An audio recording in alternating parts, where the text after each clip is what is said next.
नमस्कार मित्रों, जय हिंद, वंदे मातरम। पीसीएस एडुकेयर में मैं चंद्रवर्धन आपका हार्दिक अभिनंदन करता हूं। आज के वीडियो में हम लोग देखने वाले हैं बीपीएससी के सिलेबस के बारे में। हम लोग जानेंगे कि कौन सा टॉपिक ज़्यादा इंपॉर्टेंट है, कौन सा टॉपिक कम इंपॉर्टेंट है, कौन से टॉपिक को आप नज़रअंदाज भी कर दोगे तो कोई फर्क नहीं पड़ने वाला है। जब भी आप तैयारी करते हो, किसी भी एग्जाम की तैयारी करते हो, तो सिलेबस जो है वो बहुत ही इंपॉर्टेंट रोल प्ले करता है दोस्तों।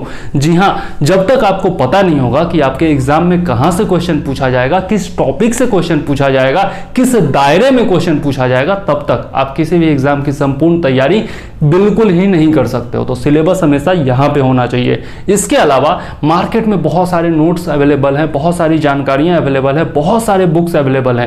ऑनलाइन भी आप देखते हो तो रिसोर्सेज की भरमार होती है और जानकारियों की भरमार होती है। तो उन सब भ्रम जालों से बचने के लिए भी आपको सिलेबस की जानकारी बहुत ज़्यादा जरूरी है, ताकि आप भ्रम जाल में न पड़ के और एकदम लिमिटेड स्रोत चुनो, कम पढ़ाई करके भी ज़्यादा आउटपुट क्रिएट कर सको और प्रोडक्टिव आपका नॉलेज हो, आपके लिए टाइम बच सके, ताकि आप आंसर राइटिंग की प्रैक्टिस कर सको, आप मेंस की तैयारी कर सको, ऑप्शनल की तैयारी कर सको, ज़्यादा से ज़्यादा प्रैक्टिस कर सको। तो इससे यह तभी हो सकता है जब आप लिमिटेड स्रोत रखो, आप पूरी मोटी मोटी किताबें ना पढ़ो, उसमें से सिलेक्टेड टॉपिक चुनो जिससे ज़्यादा क्वेश्चन पूछे जाते हैं, उनको चुनो और उन पर ज़्यादा प्रैक्टिस करो। तो इसलिए सिलेबस की जानकारी बहुत ज़्यादा ज़रूरी है। तो चलिए देखते हैं बीपीएससी का सिलेबस। लेकिन उससे पहले यदि चैनल पर नए हैं तो ज़रूर से ज़रूर वीडियो को लाइक कर दीजिएगा, कमेंट करिएगा और शेयर जरूर कर दीजिएगा, ताकि ज़रूरतमंद जितने भी छात्र हैं, जितने भी नए छात्र हैं, सभी तक यह वीडियो पहुंच सके। और यदि चैनल पर नए हैं तो ज़रूर से ज़रूर सब्सक्राइब कर लीजिएगा और बेल आइकन दबा दीजिएगा, ताकि आपको आने वाले सभी वीडियोज़ का नोटिफिकेशन टाइम पर मिलता रहे। आइए चलते हैं बीपीएससी के सिलेबस की ओर।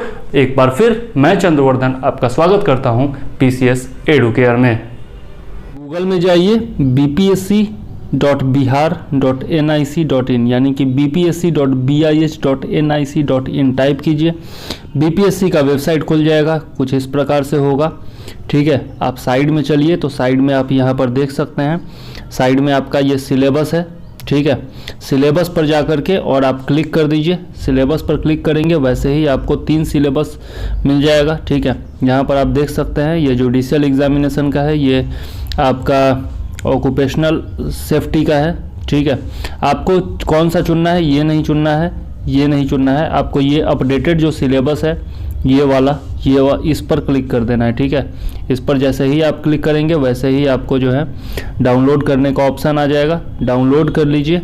ठीक है, और उसके बाद फिर डाउनलोड में जा कर के आपको शो हो जाएगा। ठीक, और यहाँ से फिर आप सिलेबस जो है वो खोल लीजिए, ओपन कर लीजिए। मैं आपका, और ये आपका पीडीएफ खुल गया। ठीक है, यहाँ पर आपको बीपीएससी का सिलेबस दिख रहा है बिहार गजट में। ठीक है, और ये आपका एड्रेस दिया हुआ है बिहार लोक सेवा आयोग का, और इसके बगल में जाते हैं सेकंड पेज में तो यहाँ पर आपका प्रारंभिक परीक्षा का सिलेबस दिया हुआ है। प्रारंभिक परीक्षा 2 घंटों की होगी, जिसमें सामान्य अध्ययन का एक पत्र 50-100 ये सब मैं आपको बता चुका हूँ, तो इस भाग में नहीं जाते हैं। यह सब पैटर्न जो है वो मैं बता चुका हूँ। ठीक है, ऐच्छिक विषय के बारे में यहाँ पर ऑप्शनल सब्जेक्ट के बारे में दिया हुआ है कि कौन कौन सा सब्जेक्ट आप चुन सकते हैं, और यहाँ पर कोड भी दिया हुआ है हर सब्जेक्ट का, आप देख सकते हैं। ठीक है, तो इसके बारे में जब हम लोग ऑप्शनल के बारे में जब वीडियो बनाएंगे तब बात करेंगे। ठीक है, यहाँ पर ये समझ लीजिए कि प्रश्न पत्र जो होगा वो हिंदी और अंग्रेजी दोनों में होगा। ठीक है, ये बात, और जो उत्तर आप दे सकते हैं वो आप हिंदी, अंग्रेजी या फिर उर्दू में दे सकते हैं। ठीक है, इसी तीनों सब भाषाओं में आप उत्तर दे सकते हैं, यह इसमें लिखा हुआ है।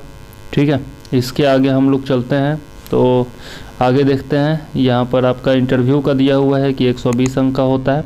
यहाँ से आपका आता है प्रारंभिक परीक्षा का पाठ्यक्रम, जिसके बारे में हम लोगों को समझना है। ठीक है, तो आप देख सकते हैं यहाँ पर प्रारंभिक परीक्षा का सिलेबस जो है वो आप देखिए। यहाँ पर इस पत्र में ज्ञान विज्ञान के निम्नलिखित क्षेत्रों से संबंधित प्रश्न होंगे। ठीक है, सामान्य विज्ञान जो है उसमें आपका दिया हुआ है, यहाँ पर सामान्य विज्ञान के बारे में दिया हुआ है, राष्ट्रीय तथा सामान्य विज्ञान, ठीक है। अंतर्राष्ट्रीय महत्व की समसामयिकी घटनाएं, भारत का इतिहास तथा बिहार के इतिहास की प्रमुख विशेषताएं, ठीक है। यहाँ पर आपका ये दिया हुआ है, मतलब कि आपका जो जनरल साइंस होता है वो होगा आपका जनरल साइंस में फिजिक्स, केमिस्ट्री और बायोलॉजी तीनों होगा। तीनों में आपका बायोलॉजी का वेटेज ज़्यादा होता है, ये आप ध्यान रखिए। विभिन्न अनुभवों से जब परीक्षा देते हैं आप तो आपको अनुभव होता है, और उसके आधार पर मैं कह सकता हूँ कि जो बायोलॉजी का क्वेश्चन होता है वो ज़्यादा पूछा जाता है। उसके बाद फिजिक्स और सबसे कम केमिस्ट्री का क्वेश्चन होता है, ठीक है।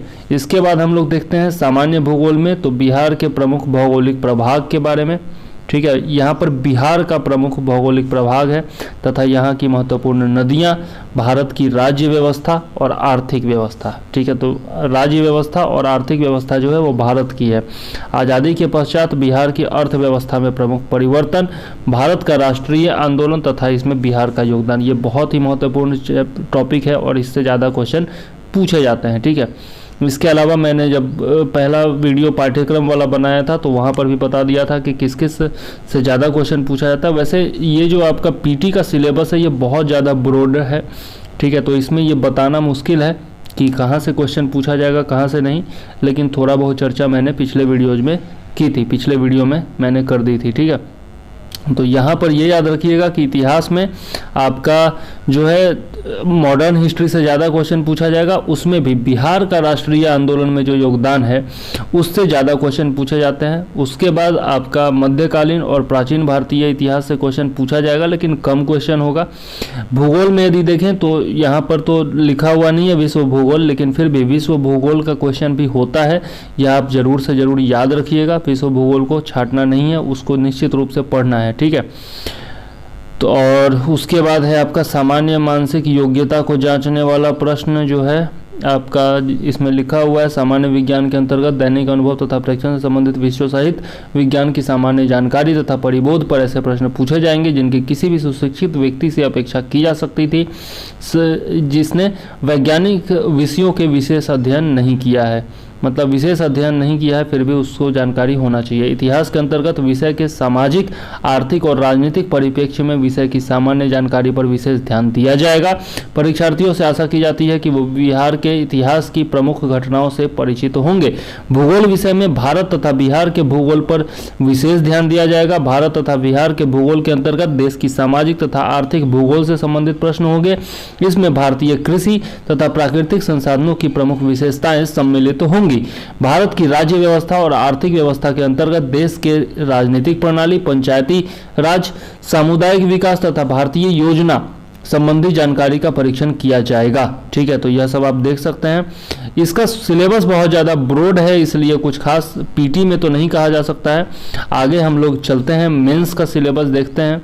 तो मेंस में बताया जा सकता है, ये आपका मेंस का दिया हुआ है, देख सकते हैं आप लोग। हिंदी के बारे में दिया हुआ है, हिंदी में निबंध होगा 30 अंक का, व्याकरण होगा 30 अंक का, वाक्य विन्यास होगा 25 अंक का और संक्षेपण होगा 15 अंक का। तो यहाँ पर आप जो है ये सारा हिंदी का सिलेबस है, तो हिंदी में आपको मात्र 30 अंक लाना होता है, तो ये आप आसानी से ला सकते हैं। इसके बारे में भी हम लोग विशेष चर्चा करेंगे, ठीक है। अब सामान्य अध्ययन में आपका जैसे मैंने बताया था कि जीएस पेपर 1 होता है और जीएस पेपर 2 होता है।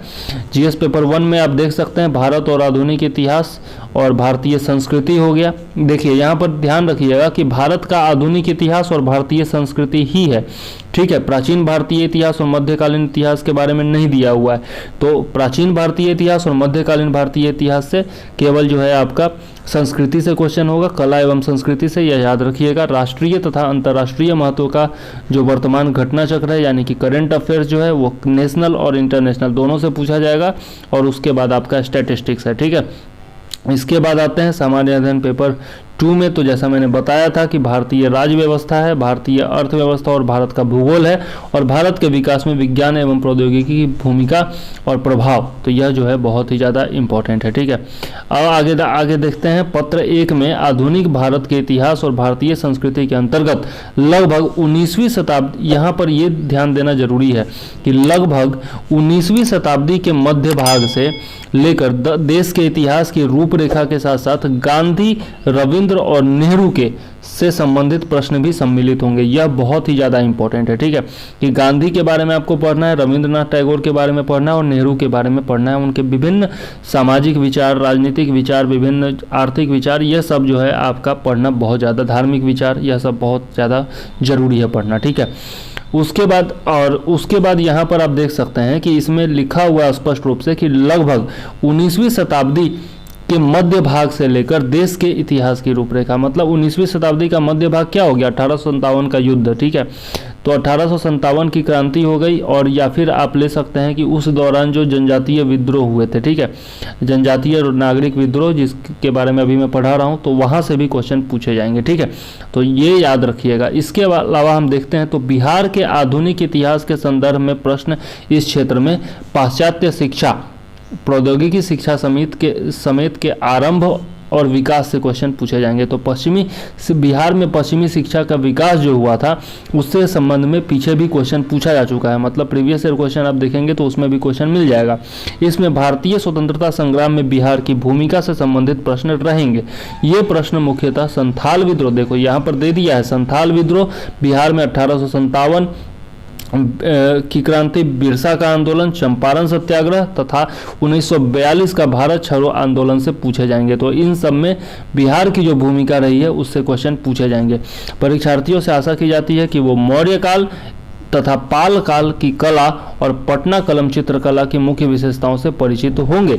सांख्यिकी विश्लेषण, आरेखन और सचित्र निरूपण से संबंधित विषयों में सांख्यिकी, आरेखन तथा चित्रात्मक रूप से प्रस्तुत सामग्री की जानकारी, ये तो आपका स्टैटिस्टिक्स का दिया हुआ है, तो ये तो आप जो है प्रैक्टिस से कर सकते हैं। तो यहाँ पर आपको ये समझना जरूरी है कि आधुनिक भारतीय इतिहास और भारतीय कला एवं संस्कृति से क्वेश्चन पूछा जाएगा, पूरे मध्यकालीन भारत और प्राचीन भारत से क्वेश्चन नहीं पूछा जाएगा। इसके अलावा कुछ जो मेन टॉपिक है वो आपको दे दिया गया है कि गांधी के बारे में आपको अच्छे से पढ़ना है, रविंद्रनाथ टैगोर के बारे में अच्छे से पढ़ना है, नेहरू जी के बारे में बहुत अच्छे से पढ़ना है, ठीक है। इसके अलावा जो है आपका बिहार में जो पाश्चात्य शिक्षा का विकास हुआ था उससे संबंधित जो क्वेश्चन होंगे उस पर बहुत ज़्यादा ध्यान देना है, उस टॉपिक पर।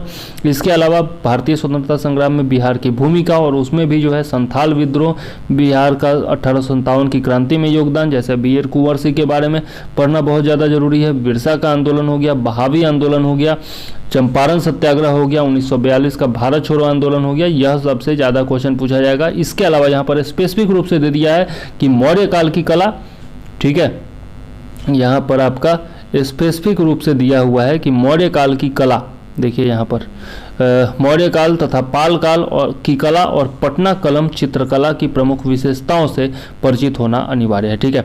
तो यह सब जो टॉपिक है बहुत ज़्यादा इंपॉर्टेंट है, याद रखिएगा। पत्र 2 की अब आते हैं पत्र 2 में। तो पत्र 2 में यदि हम लोग बात करें तो हम लोग देखते हैं कि भारतीय राज्य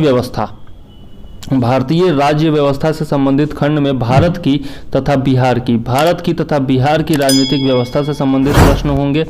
भारतीय अर्थव्यवस्था और भारत तथा बिहार के भूगोल से संबंधित खंड में भारत की योजना और भारत के भौतिक, आर्थिक और सामाजिक भूगोल से संबंधित प्रश्न पूछे जाएंगे।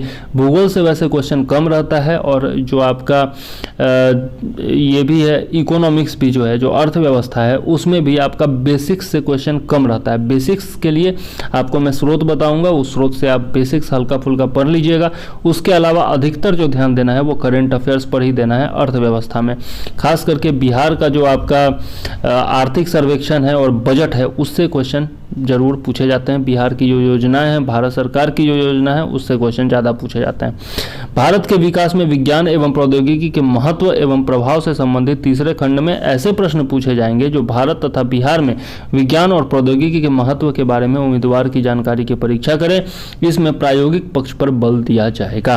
तो इसमें विभिन्न जो योजनाएं हैं उनको लागू करने में जो आपका विज्ञान एवं प्रौद्योगिकी का योगदान हो सकता है, जैसे आपका स्मार्ट सिटी मिशन है या फिर आपका हर घर नल योजना है, इन सब के बारे में पूछा जा सकता है कि इनको पहुंचाने में या फिर इन योजनाओं को लागू करने में विज्ञान एवं प्रौद्योगिकी की भूमिका क्या है।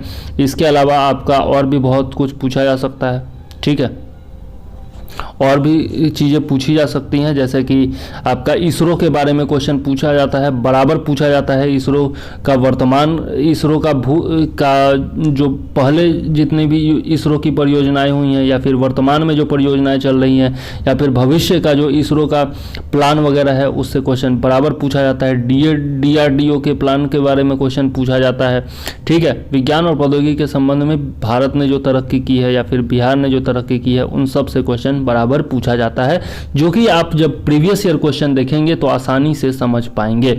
ठीक है, तो मेंस का जो सिलेबस है वो आपका लिमिटेड है, उसमें ज़्यादा कुछ नहीं पढ़ना है। यूपीएससी की तरह बहुत भास्ट सिलेबस नहीं है या फिर करंट अफेयर से बहुत ज़्यादा जोड़ करके नहीं पूछा जाता है। तो मेंस की तैयारी करना यहाँ पर आसान है, केवल आपको जो है प्रैक्टिस करना है और जो पढ़ने के लिए बोला जाएगा वो पढ़ना है। ठीक है, और ये स्पेसिफिक सिलेबस है वो यहाँ पर आप देख सकते हैं। टॉपिक्स जो है वो लिमिटेड हैं और उन टॉपिक्स पर आपको ज़्यादा ध्यान देना है। वैसे पढ़ना सब कुछ है, लेकिन टॉपिक्स जो हैं जो यहाँ पर दिए हुए हैं उनसे ज़्यादा क्वेश्चन पूछा जाएगा, तो वो देखना है। ठीक है, प्रीवियस ईयर क्वेश्चन का यहाँ पर बहुत ज़्यादा महत्व हो जाता है, क्योंकि प्रीवियस ईयर क्वेश्चन देख करके आप आसानी से जो है, यदि प्रीवियस ईयर क्वेश्चन का प्रैक्टिस कर लेते हो तो आप 40 to 50% क्वेश्चन जो है वो आसानी से बना पाओगे, जैसा मेरा अनुभव रहा है।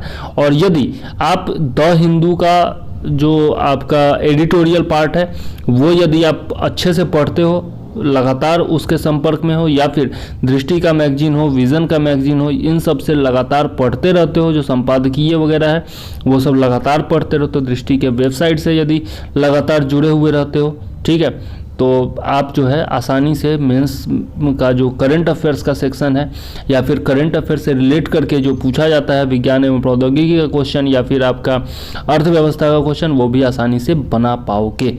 ठीक है, तो उससे ज़रूर से ज़रूर जुड़े रहिए। ठीक है, और यदि द हिंदू से आप नहीं पढ़ना चाहते हैं तो दैनिक जागरण का राष्ट्रीय एडिशन आता है, उससे भी आप पढ़ सकते हो, या फिर द हिंदू यदि पढ़ोगे तो ज़्यादा अच्छा है, इंग्लिश भी आपका अच्छा होगा, भविष्य में अधिकारी बनोगे, सारा काम इंग्लिश में करना होगा, है ना।